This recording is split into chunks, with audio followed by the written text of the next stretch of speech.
예, 우리 고1고 학생 여러분들, 이번 시간은 이제 우주의 기원 두 번째 시간이죠. 우리가 전번 시간에, 그러니까 우주의 기원 첫 번째 시간에 그러니까 정적인 우주하고 동적인 우주, 그다음 쉐피드 변광석을 이용해서 거리 측정하는 방법. 이 내용이 우리가 전번 강의에 썼던 내용 중에서 가장 중요한 부분이에요. 그래서 이 내용을 이제 우리가 문제로, 이번 시간은 먼저 문제로 연습을 해본 다음에 그다음에 이제 스펙트럼하고 도플러 효과, 허블 법칙 이런 내용을 이번 시간에 또 다뤄보도록 할게요. 그래서 우리가 전번 시간에 여러분 교재 14쪽에 기본 문제 1번까지 했었죠. 먼저 2번 문제부터 보도록 할게요.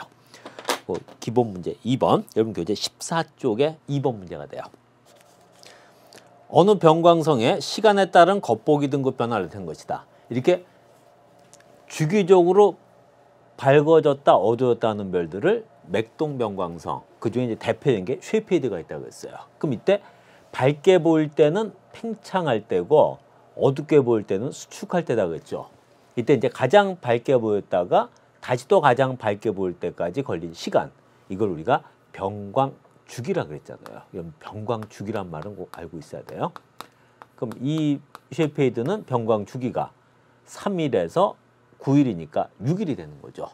그러니까 기억, 변광주기는 6일이다. 이렇게 변광주기를 알면은 이 변광주기를 이용해서 절대 등급을 구할 수 있다고 했죠.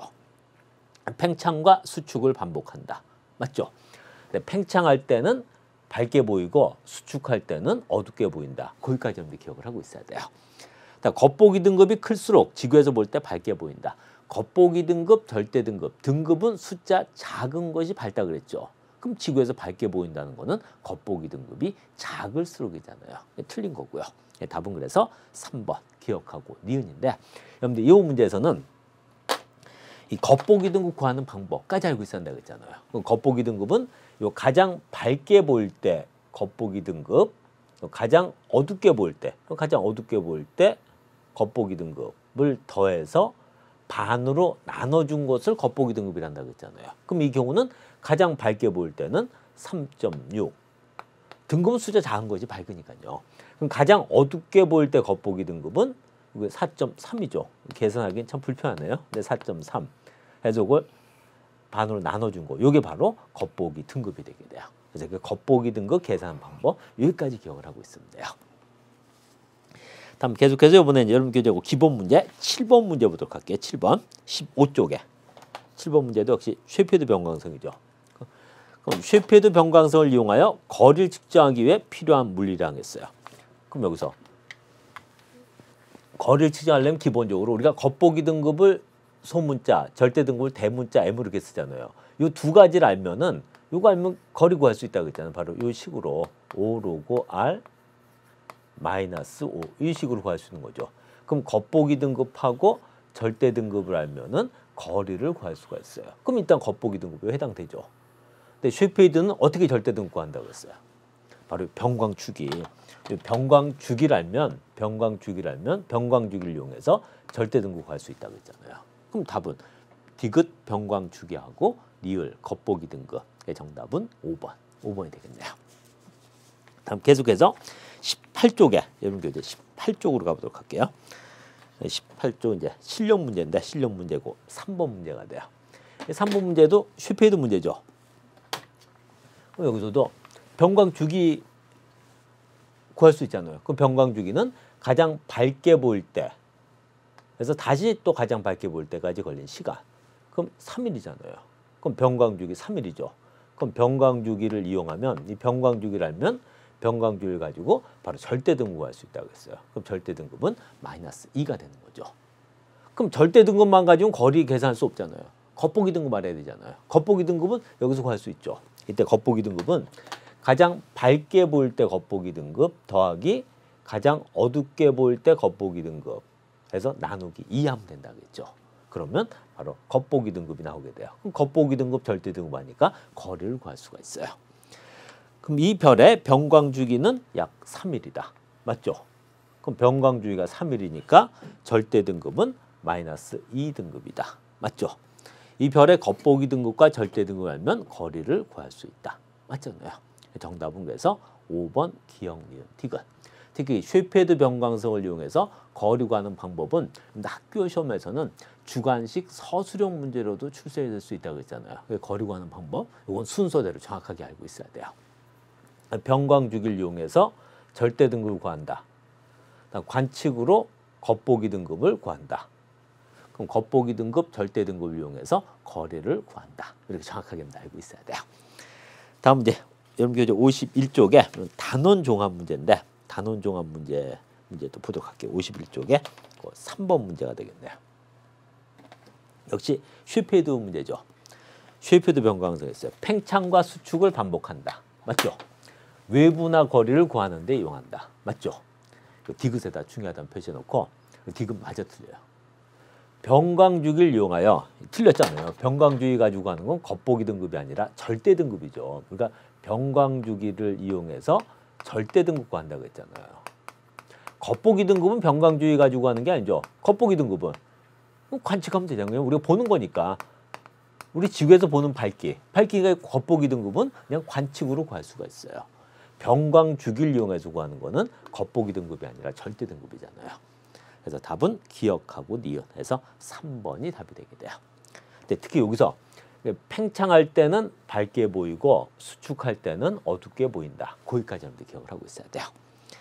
다음 이제 4번 문제인데 4번 문제는 바로 동적인 우주에 관한 거죠. 근데 A를 열린 우주, C를 닫힌 우주, B를 평탄한 우주 또는 평평한 우주라고 했어요.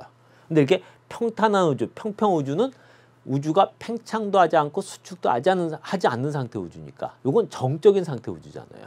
그 동적인 상태 우주는 열린 우주 아니면 닫힌 우주가 되게 돼요. 그럼 A 우주는 계속 팽창한다. 열린 우주니까. 맞죠? B는 평평한 우주 모형이다. 맞죠? 그 디귿에다 또 중요하다는 표시해 놓고 C 우주에서 외부 나들은 현재 청색 편의가 관측된다. 현재로 써놓은 거 있잖아요. 그럼 A건 B건 C건 현재는 다 팽창이죠. 현재는 다 팽창이잖아요. 크기가 커지니까 크기가 커지는 거지 팽창이고 수축 크기가 작아지는 거잖아요. 그럼 현재는 A도 크기가 커지니까 팽창, B도 현재는 크기가 커지니까 팽창이죠. C도 현재 크기가 커지잖아요. 팽창이잖아요. 요리감은 수축이 되지만은 현재 상태에서는 A, B, C가 다 팽창이 되게 돼요. 팽창을 하게 돼요. 그럼 C 우주에서도 팽창이 되게 돼요. 팽창할 때는 외부 은하들은 다 우리 은하에서 멀어지는 것처럼 보여요. 이렇게 멀어지는 것처럼 보이는 은하들은 청색 편의가 아니라 적색 편의 현상이 생겨요. 요 내용이 이제 요 내용이 우리가 이번 시간 주로 다룰 내용이 되게 돼요. 그래서 그 디귿에다가는 중요하다는 표시를 놓고 일단 틀린 말이에요. 그럼 디귿을 맞는 표현으로 바꾸면 C 우주도 현재는 팽창을 하니까 외부 은하들은 청색 편의가 아니라 적색 편의가 관측된다. 이렇게 써놓고 그럼 이 이유는 우리가 이번 시간에 이제 이 이유는 자세하게 다룰 거예요. 그건 정답은 기억하고 니은 해서 3번이 답이 되는 거죠. 이제 다시 이제 여러분 교재로 돌아와서 여러분 교재 9쪽에 이제 빛의 스펙트럼과 도플러 효과를 보도록 할게요. 여러분 교재 9쪽이 되게 돼요. 이 스펙트럼이란 걸 이제 우리말로 하면 분광형이라고 하는데 여기서 우리가 이제 빛에 관한 내용을 좀 얘기할 것이 있어요. 빛은 입자적인 성질도 갖고 있고 파동적인 성질도 갖고 있어요. 빛을 이제 입자면에서 볼 때는 광자라 그러고 이게 빛은 입자라는 얘기, 입자적인 특징을 얘기하는 거예요. 그 빛을 이제 전자기파라고 할 때는 파동적인 특징을 갖고 얘기할 때 그러게 돼요. 그러니까 광자도 빛이고 전자기파도 빛이에요. 이게 이제 우리가 얘기하는 빛을 얘기하는 빛을. 그러니까 빛의 이제 입자적인 특성을 얘기하는 거고 파동적인 특성을 얘기하는 거예요. 근데 빛이 입자냐 파동이냐 이거 가지고도 상당히 오랜 세월 동안 논쟁이 있었던 거예요. 그래서 뉴턴은 빛이 입자라고 얘기를 했어요. 근데 이제 네덜란드 호이겐스라는 사람은 빛이 파동이라고 했어요. 근데 빛은 입자적인 성질과 파동적인 성질, 이중적인 성질, 두 가지 성질을 같이 가지고 있다. 이렇게 정리하는 사람이 바로 그 유명한 아인슈타인이에요. 근데 여기서 얘기하는 건 이제 빛의 입자적인 성질보다는 파동적인 성질, 전자기파, 여기서 얘기를 하는 거예요. 그럼 빛을 이제 우리가 분광기에 이렇게 투과시켜 보면 파장별로, 그 전자기파라는 거는 파동이라고 했잖아요. 파동이라는 건 파장이 있단 말이에요. 그 빛에는 파장이 있어요. 그 파장별로 쭉 분류가 되게 돼요. 근데 같은 빛이라고 하더라도 이 파장에 따라서 우리 사람의 눈에 보이는 빛이 있고 보이지 않는 빛이 있어요. 우리가 모든 빛을 다 볼 수 있는 게 아니에요. 그 빛 중에서도 우리가 볼 수 있는 빛, 우리 사람이 볼 수 있는 빛을 뭐라고 하냐면 그거를 이제 그 유명한 그게 가시광선이라고 하는 거예요. 말 그대로 볼 수 있는 빛, 보는 것이 가능한 빛 이 뜻이에요. 그럼 이 가시광선 이거보다 파장이 길거나 짧은 빛은 우리는 보이질 않아요. 근데 실제 빛 중에는 우리가 볼 수 있는 빛보다 볼 수 없는 빛이 훨씬 더 많아요. 그러니까 이 세상은 우리가 볼 수 있는 것보다 이게 우주는 우리가 볼 수 있는 것보다 볼 수 없는 게 훨씬 더 많다는 거죠. 근데 빛은 요 파장에 따라서 파장 길이에 따라서 온도가 달라요. 근데 온도가 높은 빛일수록 파장은 짧아요. 요건 여러분 꼭 좀 외우고 있어야 돼요. 온도가 높은 빛일수록 파장은 짧다. 이렇게 알고 있어야 돼요. 그거 꼭 기억을 해둬야 돼요.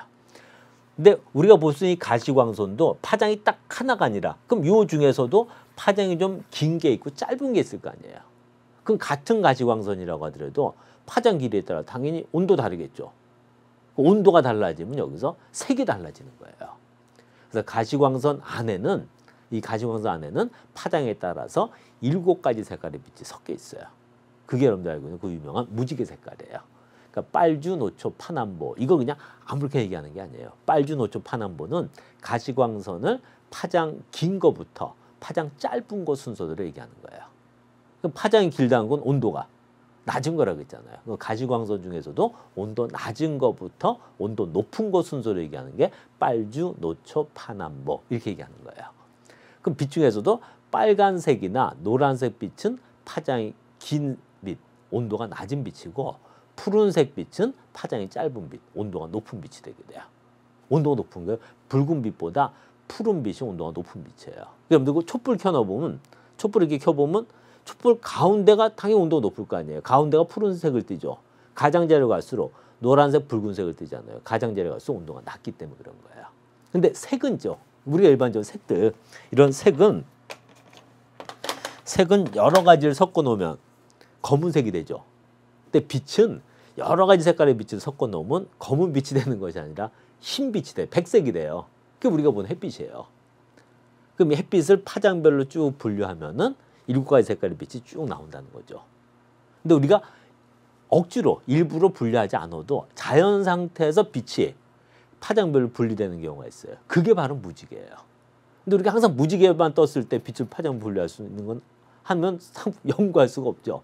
우리가 인위적으로 분류해 놓은 것이 바로 스펙트럼이라고 보면 되게 돼요. 그게 스펙트럼이에요.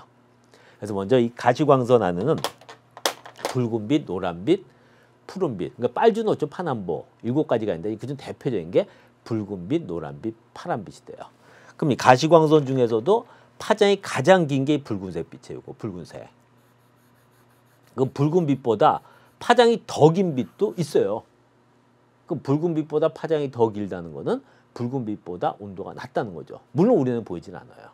이렇게 붉은빛보다 파장이 더 긴 빛을 그걸 이제 우리가 적외선이라고 그래요. 그 붉은빛 밖에 있는 빛이다 이런 뜻이에요.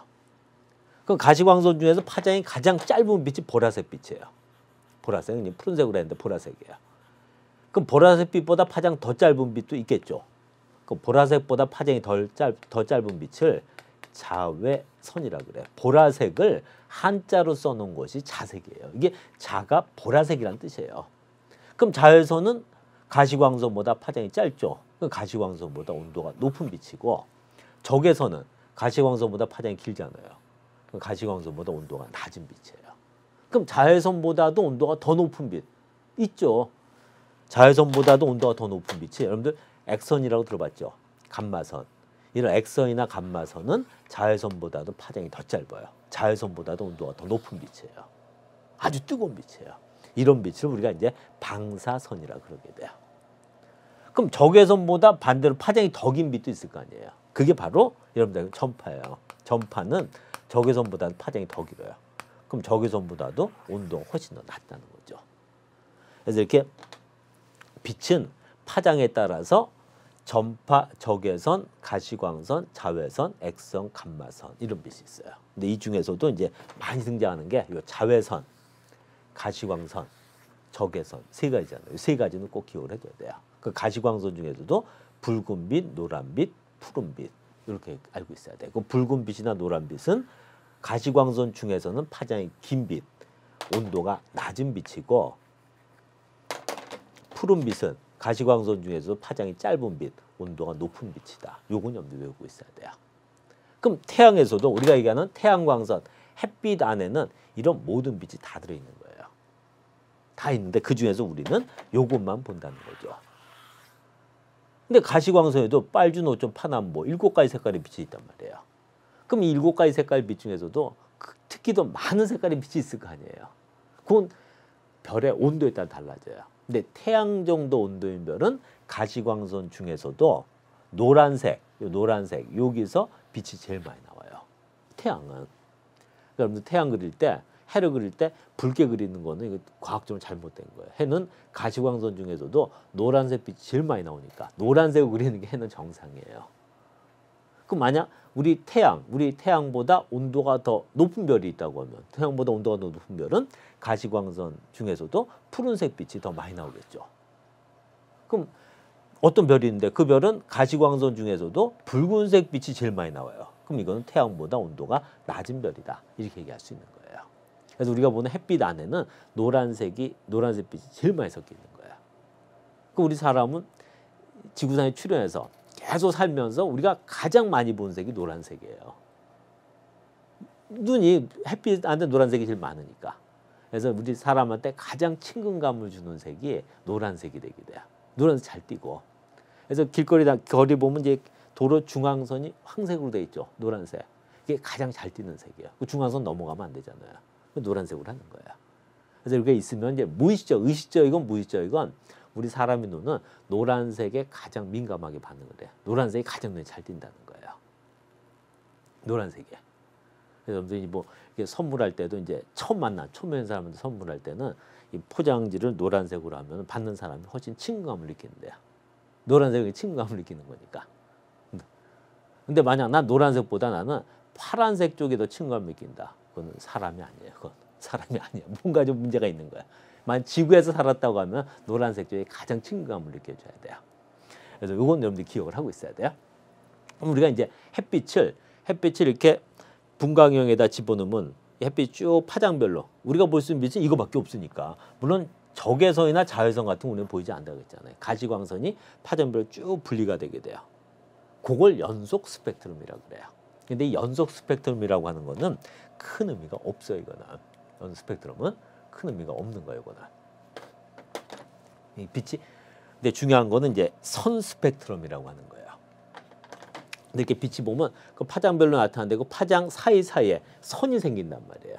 선이 나타난 스펙트럼을 선 스펙트럼이라고 그래요. 그럼 이 선이 나타나는 데는 이유가 있을 거 아니에요. 이유. 요거는 이제 별을 구성하는 원소 종류나 양에 따라 그러게 돼요. 근데 그 선이 나타나는 게, 선이 어두운 색, 검은색 선이 나타나는 게 있고, 어두운 색 선이 나타나는 스펙트럼이 있고, 또 밝은 색 선이 나타나는 경우가 있어요.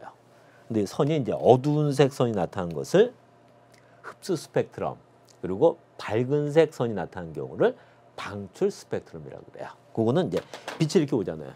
빛이 오는데 그 사이 가스, 기체가 있어요. 빛이 가스를 통과하면서 이게 달라지게 돼요. 근데 빛이 통과할 때 온도가 낮은 가스를 통과할 때 생성되는 게 바로 흡수 스펙트럼이고, 온도가 높은 기체를 통과할 때 나타나는 것이 방출 스펙트럼이 돼요. 근데 온도가 낮은 기체를 통과할 때는 검은색 선이 생기고, 온도가 높은 기체를 통과할 때는 밝은색 선이 생긴다는 거예요.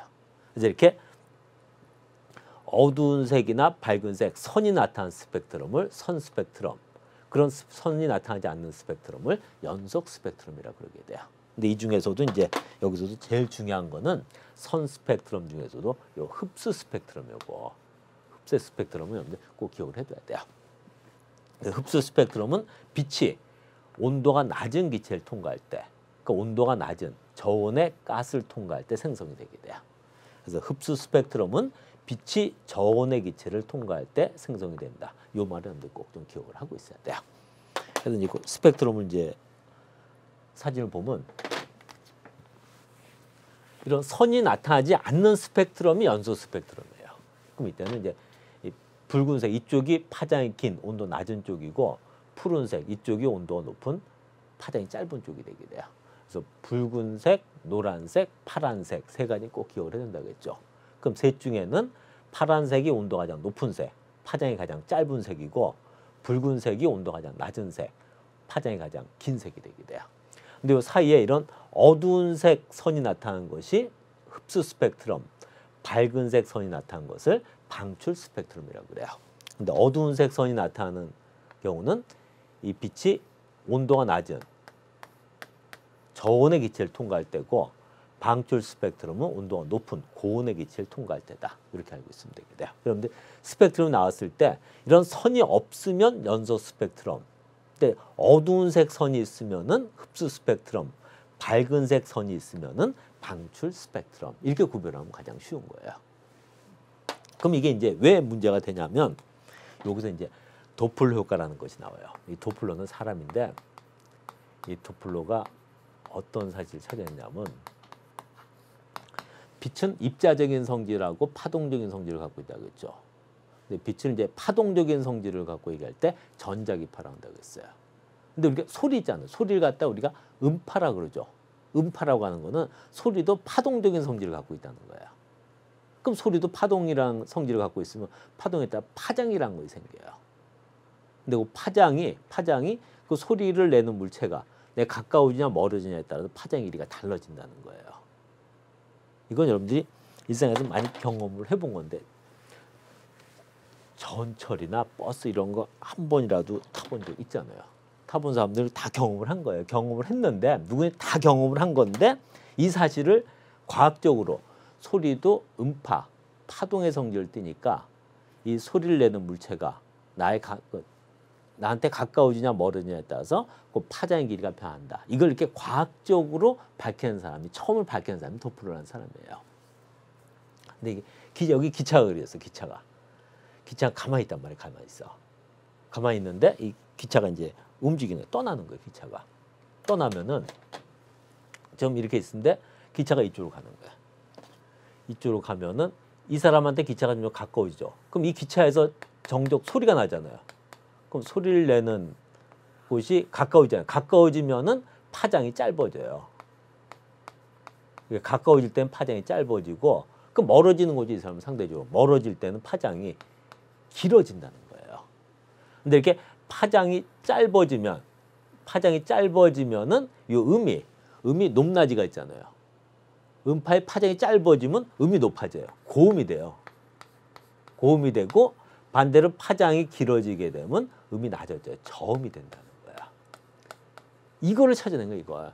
그러니까 내가 이렇게 전철역에 서 있으면 저기서 전철역으로 이제 전철이 들어오고 있어. 들어오면서 소리가 점점 커지죠. 커지면 소리가 높아지잖아요. 높아진다는 거는 그 소리 내는 파장이 짧아진다는 거예요. 그러다 여기서 사람들 다 태우고 떠났어요. 떠나면 이제 소리가 점점 작아지죠. 그럼 파장이 길어진다는 거예요. 이게 저음이 된다는 건 파장이 길어진다는 거죠. 이건 빛에서도 마찬가지라는 거예요. 빛도 파동의 성질을 가지니까. 그럼 빛도 만약 그 빛을 이렇게 내는 물체가 나한테 가까워지냐 멀어지냐에 따라서 그 빛의 파장의 길이가 조금 더 길어지거나 짧아지거나 한다는 거죠. 만약 그 빛이 나오는 천체가 나한테서 점점 멀어진다고 하면은 이 현상이 생길 거 아니에요. 그 빛에 나온 파장은 길어지고 반대로 그 빛을 내는 천체가 내가 있는 곳에 점점 가까워질 때는 그 빛에 나온 파장이 짧아지게 된다는 거죠. 그 도플러는 이걸 찾아낸 거예요. 가까워지면은 빛의 파장이 짧아지고 멀어지면 빛의 파장이 길어진다. 여러분들이 그거는 기본적으로 꼭 좀 외우고 있어야 되는 거예요. 그거를. 근데 이게 소리의 경우는 파장이 짧아지면은 고음이 되고 파장이 길어지면 저음이 된다는 거예요. 소리의 경우는. 근데 빛이란 거는 고음 저음은 없잖아요. 그러니까 소리의 경우는 그냥 파장이 짧아지는 거고 파장이 길어지는 거고. 근데 소리의 경우는 파장이 짧아지면 고음이 되고 파장이 길어지면 저음이 된다. 거기까지 알고 있으면 되겠네요. 그럼 이제 어떤 은하가 있어요. 은하에서 나온 이제 빛의 스펙트럼. 여기 뭐 검은색 선이 나와 있죠. 그럼 요거는 이렇게 검은색 선이 있으면 이게 흡수 스펙트럼이에요.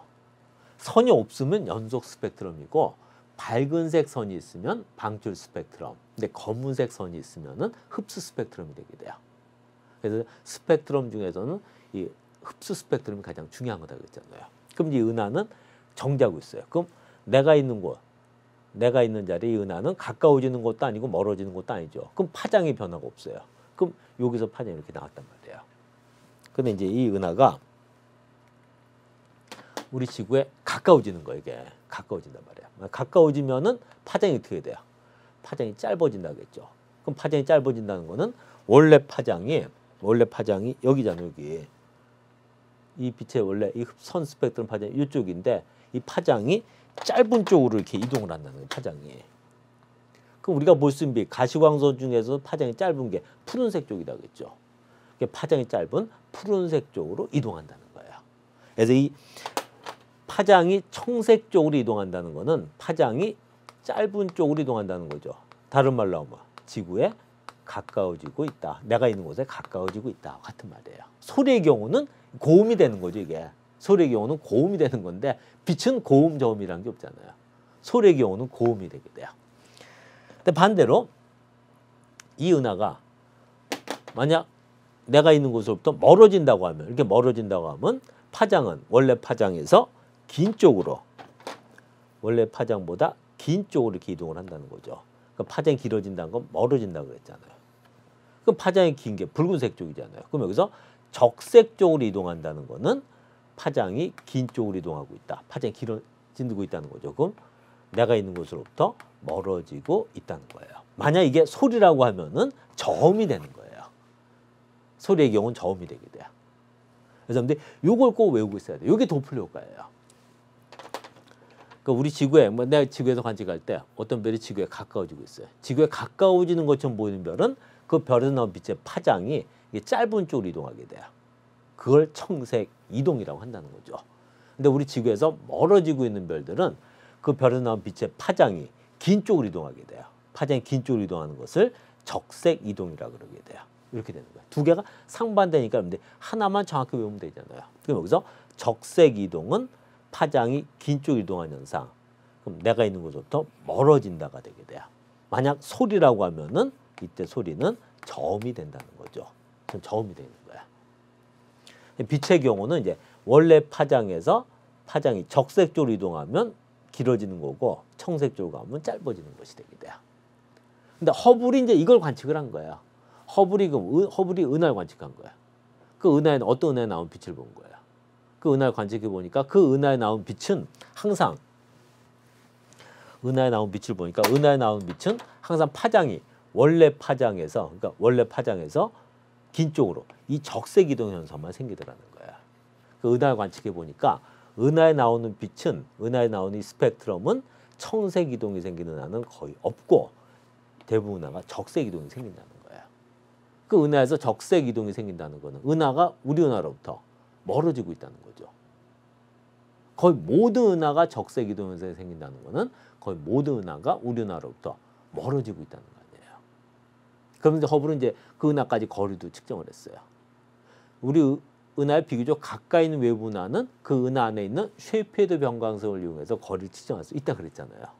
거리 측정해 보니까 그 은하가 우리 은하로부터 멀리 있는 은하, 우리 은하에서 멀리 있는 은하일수록 이 적색 이동 현상이 더 크게 나타나는 거야. 그럼 적색 이동이 더 크다는 건 멀어진다, 더 빠른 속도로 멀어진다는 거 아니에요. 그럼 거의 모든 은하가 우리 은하에서 멀어지고 있어요. 근데 우리 은하에서 멀리 있는 은하일수록 더 빠른 속도로 멀어지는 거예요. 그러려면 우주가 어떻게 해야 돼요? 우주의 크기가, 우주는 항상 현재 모습을 그대로 갖고 있다고 하면 팽창도 하지 않고 수축도 하지 않고 현재 모습을 그대로 관측하고 있다고 하면 그 모든 은하가 우리 은하에서 멀어지고 있고 또 멀리 은하일수록 더 빠른 속도로 멀어진다는 것 자체가 설명이 안 되잖아요. 그러려면 우주가 어떻게 돼야 돼요? 팽창을 해야 될 거 아니에요. 그래서 우주는 팽창하고 있다는 사실을 밝혀낸 거예요. 그래서 우주는 이렇게 팽창을 하니까 우주는 정적인 상태가 아니라 동적인 상태라는 거죠. 그래서 이렇게 허블은 우주는 팽창하고 있다는 사실을 허블이 증명을 했다고 했잖아요. 증명하는 과정에서는 이 도플러 효과라는 게 필수적으로 필요했다는 거죠. 도플러 효과라는 것이 없으면, 도플러가 이 사실을 찾아내지 못했다고 하면 허블의 법칙이라는 것도 나올 수가 없었겠죠. 근데 도플러 효과가 바로 스펙트럼의 변화를 보고 찾는 거예요. 그럼 도플러 효과에서 얘기하는 이 스펙트럼은 스펙트럼 중에서도 선 스펙트럼, 바로 흡수 스펙트럼이 되게 돼요. 근데 우리가 이제 스펙트럼 가지고는 그 별의 원소 종류나 양도 알 수가 있어요. 그런 것도 알 수 있는데 더 중요한 거, 여기서 얘기하는 거는 바로 이 적색 이동, 청색 이동, 그러니까 흡수 스펙트럼이 되게 돼요. 그래서 그 스펙트럼 중에서는 그 흡수 스펙트럼, 이거 꼭 기억을 하고 있어야 돼요. 그 적색 이동, 청색 이동은 다 흡수 스펙트럼에서 나타난 현상이다. 이렇게 보면 되게 돼요. 그래서 스펙트럼 파장이 긴 쪽으로 이동한 현상을 적색 이동. 그럼 이건 지구에서 멀어지고 있다. 이렇게 여러분들 기억을 해두면 되겠죠. 요건 여러분들이 꼭 좀 외우고 있어야 되는 거예요. 이게 여러분 교재에 있는 내용인데, 그러니까 요게 이제 실제 허블이 관측을 해본 거야. 그랬더니 이제 3개의 은하가 나와 있는데 여기 보면 이게 원래 은하의 원래 파장이 이게 흡수 스펙트럼의 어두운 색으로 나타난 선이죠. 선인데 이게 원래 파장이에요. 근데 파장이 긴 쪽으로 이동하고 있단 말이에요. 이렇게 파장이 원래 파장보다 긴 쪽으로 이동한 현상을 적색 이동이라고 그러게 돼요. 그럼 3개의 은하 모두 적색 이동이 나타난다는 거는 3은하 모두 우리 은하로부터 멀어지고 있다는 거죠. 근데 셋 중에 여기는 북쪽 왕관자리가 적색 이동량이 가장 크죠. 그럼 이 적색 이동량이 이게 클수록 그만큼 더 빠른 속도로 멀어지고 있다는 거예요. 이렇게 멀어지는 것을 이제 우리가 후퇴 속도라고 그래요. 그럼 셋 중에서는 후퇴 속도가 북쪽 왕관자리가 제일 크다는 거죠.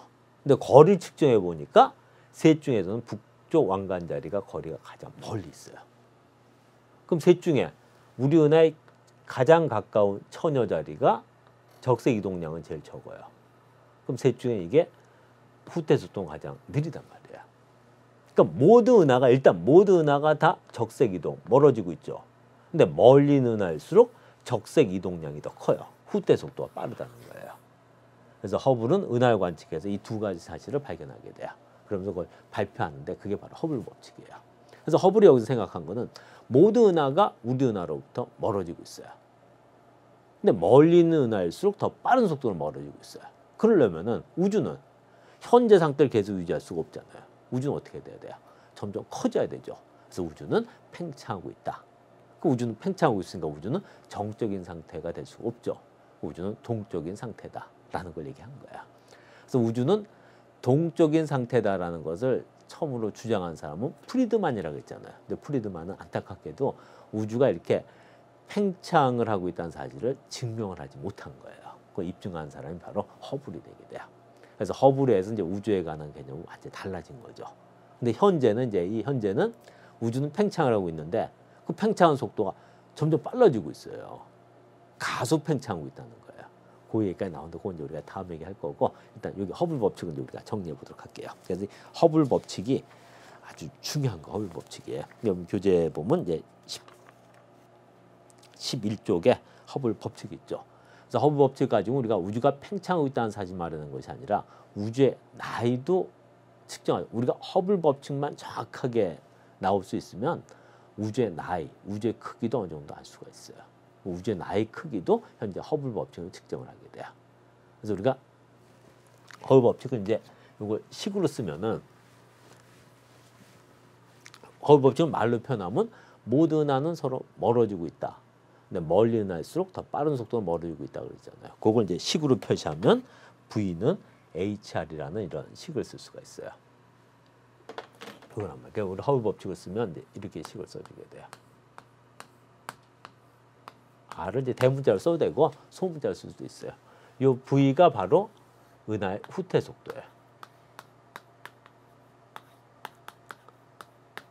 R이 그 은하까지 거리가 되게 돼요. 그럼 H가 이게 바로 허블 상수예요. 허블이 찾아낸 거는 모든 은하가 서로 멀어지고 있는데 멀리 있는 은하일수록 후퇴 속도가 빠르다는 거는 후퇴 속도하고 그 은하까지 거리하고는 비례한다는 거잖아요. 그 비례하는 걸 요거 식으로 바꾸려면 상수를 찾아내는 거죠. 그래서 허블 법칙을 V는 HR 이렇게 표시하게 돼요. 그래서 V는 HR을 이제 말로 표현하면 모든 은하는 우리 은하로부터 멀어지고 있다. 멀리 은하일수록 더 빠른 속도로 멀어지고 있다죠. 근데 보니까 거리가 2배인 은하는 후퇴 속도도 2배가 되고, 그럼 거리가 3배면 후퇴 속도도 3배, 거리 4배면 후퇴 속도도 4배가 된다는 거예요. 그럼 여기서 알 수 있는 것이 모든 은하가 이렇게 서로 멀어지고 있어요. 모든 은하가 우리 은하로부터 멀어지고 있다는 거는 모든 은하는 서로 멀어지고 있다는 거잖아요. 근데 멀리 있는 은하일수록 더 빠른 속도로 멀어지고 있단 말이에요. 그럼 우주는 어떻게 돼야 돼요? 우주는 팽창을 해야 될 거 아니에요. 우주는 팽창하고 있다는 사실을 아는 거죠. 그 우주는 이제 팽창하고 있으니까 정적인 상태가 아니라 동적인 상태라는 거예요. 그래서 우리가 전번 강의도 얘기했듯이 아인슈타인하고 허블하고는 거의 같은 시대에 살았어요. 근데 아인슈타인이 우주는 유한한데, 우주는 유한하다. 우주는 유한하고 우주는 정적인 상태다라는 얘기를 발표한 이후에 12년 만에 허블이 우주는 팽창했다는 사실을 알아내게 돼요. 그 12년 동안은 우주는 정적인 상태라고 생각하고 산 거예요.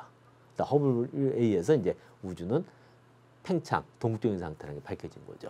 그 이후에 이제 허블하고 아인슈타인이 한번 같이 사석에서 만난 적이 있대요. 만났을 때 얘기했듯이 아인슈타인이 허블한테 상당히 이게 우주에 대한 내 잘못을 증명해줘서 고맙다라는 사의를 표했다고 그래요. 근데 팽창한 우주에는 모든 은하가 서로 멀어지고 있으니까 팽창한 우주에는 중심이 없다는 거예요. 팽창한 우주에는. 우주는 4차원이죠. 현재 우리가 살고 있는 건 공간이잖아요. 공간 3차원이 아니에요. 그래서 우리가 4차원 얘기를 할 때 한글로 쓰게 시공이라고 그래. 이 공간이란 게 바로 3차원이에요. 그러니까 4차원 여기에 시간이 더 들어가죠. 시간이 더 들어가면 이제 4차원이 되게 되게 타임 스페이스라고 하는 거예요. 그래서 실제 이제 아인슈타인은 우주가 유한하다고 아인슈타인이 생각했던 거는 이걸 식으로 증명을 한 거예요. 우리가 간단히 쉽게 얘기하면 면적은 2차원이잖아요. 2차원 면적은 선으로 이렇게 둘러싸여 있죠. 이 선이잖아요, 이거는. 그럼 만약에 공간이라고 하면 이게 2차원 면이라고 하면은 면은 1차원인 선으로 둘러싸여 있어요. 그럼 이게 3차원 여기가 공간이다 그러면 공간은 2차원인 면으로 둘러싸여 있을 거 아니에요, 이게. 그럼 똑같이 4차원이라고 하면 여기가 우주는 4차원이라 4차원 시공 상태란 말이에요. 그럼 4차원은 당연히 이렇게 보면 3차원인 공간으로 둘러싸여 있다고 볼 수가 있죠. 그래서 이걸 계산을 한 거예요. 이거. 계산 방법은 상당히 복잡한데 이렇게 계산하면 그러니까 우주는 4차원인데 그럼 4차원인 우주는 3차원인 공간을 둘러싸여 있어야 돼요. 그럼 이 공간을 둘러싸여 있다는 건 우주 자체가 무한하면 안 되잖아요. 우주는 유한하다 그런 거예요. 그래서 아인슈타인 우주는 유한한 상태가 된 거예요. 근데 우주가 이렇게 둥글다고 하는 거는 중력이 우리가 전번 시간에 얘기했듯이 아인슈타인은 상대성 이론을 그냥 가장 한마디로 명료하게 정리하면 중력은 비투휘게 한다는 거잖아요. 그러니까 뉴턴의 중력 이론을 아인슈타인은 이 뉴턴의 중력 이론을 더 발전시켰다고 했죠. 비투휘게 한단 말이에요. 비투휘해지니까 공간이 이렇게 될 수밖에 없다는 거죠. 우주 자체가. 그리고 이제 증명을 하는 것도 있는데 그건 복잡하니까 이제 여기서는 얘기를 안 할 텐데 이런 것도 이제 나올 수가 있어요. 근데 우주는 팽창한 우주에는 현재 중심은 없다고 알려진 거예요. 근데 여기서 이제 우리가 우주의 허블 법칙을 가지고 나이를 계산할 수가 있어요.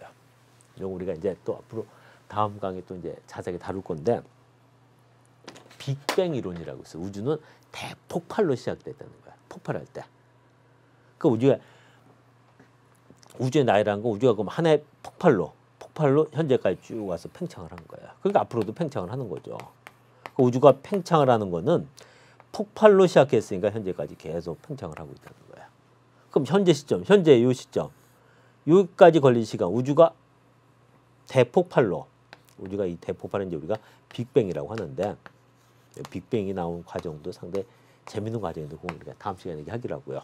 우주가 이제 이 빅뱅으로 대폭발로 팽창 현재까지 온 데 걸린 시간, 이 시간이 바로 우주의 나이가 되는 거죠. 그럼 여기서 V는 HR인데 이 식에서 보면 거리란 거는 속도를 시간을 곱하면 거리잖아요. 속도를 내가 시속 10km로 2시간 갔어요. 그럼 이동한 거리는 10 곱하기 2 하면 되잖아요. 그럼 내가 초속 5m로 초속 5m로 10초 갔어요. 그럼 이동한 거리는 5 곱하기 10이죠. 그러니까 속도를 시간으로 속도에 시간을 곱하면 이동한 거리가 나오는 거 아니에요. 그럼 이 거리는 속도 곱하기 시간 이렇게 바꿀 수가 있어요. 그럼 여기서 속도는 똑같으니까 없어질 수 있죠. 없어지잖아요, 이거. 그러면 이 식에서 나온 게 1은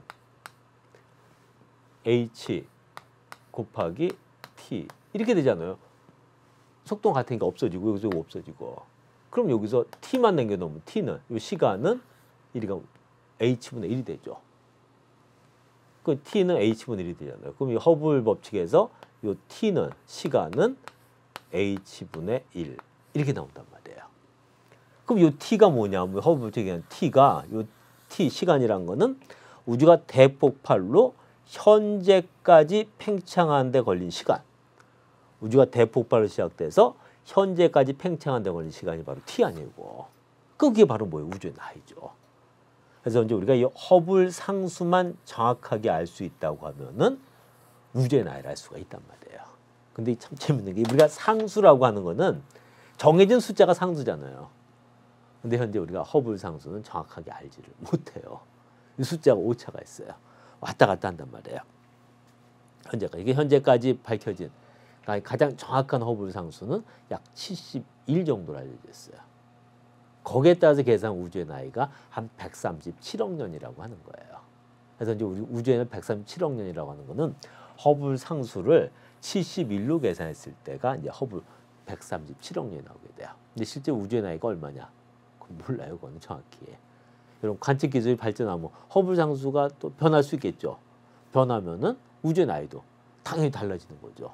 근데 허블 상수가 작아질수록 이게 작으면 작을수록 우주의 나이는 많아지는 거고 반대로 이게 커지면 커질수록 우주의 나이는 적어진단 말이에요. 허블 상수의 역수가 우주의 나이니까. 근데 초창기 허블 법칙을 처음으로 허블이 발표할 때 허블 상수는 500이 넘었어요. 이게 500이 넘었단 말이에요. 그 현재 70 정도가 됐으니까 상당히 작아진 거죠. 왜 그때 그랬냐면 여기 보면 VNHR에서 이게 클수록 같은 속도일 때도 이게 클수록 거리는 속도가 똑같아요. 후퇴 이 속도 같아요. 그럼 허블 상수와 이 상수 값이 클수록 거리는 가깝죠. 그 당시 이제 우리 은하까지 거리, 별까지 거리가 현재 생각하죠. 그렇게 멀 거라고는 차마 생각을 안 한 거예요. 그렇게 멀지는 않을 거다. 현재 우리가 알고 있는 거리보다. 그럼 이게 실제 그렇게 멀지 않을 거라고 생각하면 이게 커져야 될 거 아니에요. 그 초기에는 허블 상수가 상당히 컸던 거예요. 그 허블 상수 값은 계속 변하고 있어요. 그러니까 상수라고 얘기하기 좀 그런 숫자 이게. 그러니까 우주의 나이는 아니까 정확하게 모르는데 어쨌든 허블 상수 역수가 된다는 거예요. 그래서 여기 허블 상수 역수 h분의 1이 우주의 나이다. 여러분들 이거는 꼭 외우고 있어야 돼요. 이 말은 허블 상수가 커질수록 우주의 나이는 적어진다는 거죠. 허블 상수가 작아질수록 우주의 나이는 커지게 되는 거고. 그래서 현재 허블 상수는 약 71 정도로 계산이 돼요. 그 결과 계산 우주의 나이가 137억 년이라고 얘기를 하는 거야. 일단 우주의 크기는 이건 참 애매한 건데 팽창 우주에는 중심이 없다고 했잖아요. 중심 자체가 없어요. 중심 자체가 없는 상태에서 크기란 거는 의미가 없죠. 그래서 이제 우리가 얘기하는 우주의 크기는 우리 은하에서 가장 멀리 있는 은하까지 거리를 우주의 크기라고 하는 거예요. 우리 은하에서 가장 멀리 있는 은하까지 거리를 우주의 크기 이렇게 보는 거예요. 여기서 얘기하는 우주의 크기는 우리 은하에서 가장 멀리 있는 은하까지 거리라고 보면 되게 돼요. 그러니까 정확하면 우주의 크기가 아니죠. 중심이 어딘지도 모르는 상태에 크기라는 건 구할 수가 없잖아요. 그러니까 여기서 얘기하는 우주의 크기는 우리 은하에서 가장 멀리 있는 그 외부은하, 우리 은하가 아닌 다른 은하들 다 외부은하라고 했잖아요. 외부은하까지 거리가 되게 돼요. 그럼 가장 멀리 있다는 거는 멀리 있는 은하일수록 후퇴 속도 빠르다고 했죠. 그럼 가장 후퇴 속도가 빠른 은하까지 거리예요. 그럼 현재까지 우리가 알고 있는 속도 중에 가장 빠른 속도가 빛의 속도 아니에요. 빛의 속도가 더 빠르다는 건 현재까지는 생각을 안 하고 있죠. 그럼 우리 은하에서 가장 멀리 있는 외부 은하까지 거리, 이 말은 우리 은하에서 후퇴 속도가 가장 빠른 은하까지 거리. 먼 은하일수록 후퇴 속도가 빠르니까. 근데 후퇴 속도는 가장 빠른 게 빛의 속도 아니에요. 무슨 말이냐면 후퇴 속도가 빛의 속도인 은하까지 거리를 우주의 크기라고 한다는 거예요. 그럼 이 V는 HR에서 이 허블 법칙 V는 HR에서 이 후퇴 속도가 우리가 빛의 속도를 C라고 써보자고요. C로 보통 쓰니까 후퇴 속도가 빛의 속도인 은하까지 거리. 요거를 우리가 우주의 크기라고 한다는 거예요. 그럼 요거는 H분의 C가 될 거 아니에요. 요게 거리니까 후퇴 속도가 빛의 속도인 은하까지 거리를 우주의 크기라 그러는 거예요. 그러니까 우주의 크기는 H분의 C가 되게 돼요. 그래서 우주의 나이는 H분의 1, 우주의 크기는 H분의 C. 이때 C는 빛의 속도가 돼요. 여러분들 허블 법칙에서는 이 세 가지씩은 꼭 외우고 있어야 돼요. 첫째가 V는 HR, 두 번째가 H분의 1, H분의 C예요. 그럼 이 V는 HR을 표현을 하면 모든 은하는 서로 멀어지고 있다. 근데 V는 HR이니까 먼 은하일수록 빠른 속도로 멀어지고 있다. 근데 빠른 속도로 멀어지고 있다는 거는 그만큼 적색 이동량이 크다는 거죠. 적색 편이, 적색 이동 같은 말이에요. 그러니까 적색 쪽으로만 이동한다 해서 이걸 적색 편이라고 그래요. 한쪽으로 이동한다는 거예요. 그럼 집에서 이렇게 아이들이 여럿이 있는데 부모님이 그중에 셋째만 좋아하는 거야. 셋째만 특히 좋아하고 막 그래. 편애한다 그러죠. 그 편자하고 똑같은 말이에요. 적색 쪽으로만 이동한다라는 거예요. 그러니까 후퇴 속도가 빠르다는 거는 적색 이동량이 많다. 적색 편이가 크다. 같은 뜻이 되게 돼요. 그런데 H분의 1 허블 상수 역수가 우주의 나이, H분의 C가 우주의 크기. 그래서 우주의 크기는 후퇴 속도가 빛의 속도인 외부 은하까지 거리가 되게 돼요. 그걸 조금 더 구체적이라면 우리 은하에서 후퇴 속도가 빛의 속도인 외부 은하까지 거리를 우주의 크기라고 한다. 이렇게 얘기할 수가 있어요. 그래서 허블 법칙에서 여러분들이 이런 내용들을 먼저 정확하게 정리해서 그걸 좀 기억을 해둬야 돼요. 이 내용이 이제 허블 법칙에서 늘 나오는 부분이에요. 그럼 이거를 이제 우리가 그림을 다시 한번 확인해 보도록 할게요. 이 그림이죠. 이거 보면 가로축이 거리, 세로축이 후퇴 속도예요. 그 은하까지 거리는 워낙 멀기 때문에 보통 이 메가파섹이라는 단위 있어요. 메가는 100만이잖아요. 그러니까 100만 파섹이 기본이라는 거예요. 1파섹이 3.26광년이라고 했죠. 그럼 1메가파섹은 100만 파섹이니까 326만 광년이에요. 기본 단위가 1메가파섹, 326만 광년부터 시작이 돼요. 세로축의 거리. 그럼 V는 HR이니까 1차씩 이런 그래프가 된단 말이에요. 이런 그래프 나오는 거예요. 그래서 이 허블 법칙을 그래프로 표시한 게 이 식이 되게 돼요. 가로축의 거리, 세로축의 후퇴 속도. 속도 단위는 항상 초속 킬로미터로 나타나게 돼. 킬로미터 퍼 세컨 이렇게 되는 거예요.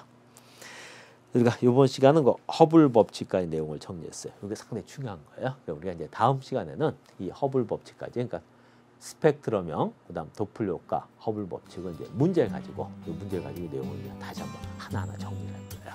다음 시간에 정리해보고 혹시 여러분들 이런 내용들이 더 명확하게 개념이 있을 겁니다.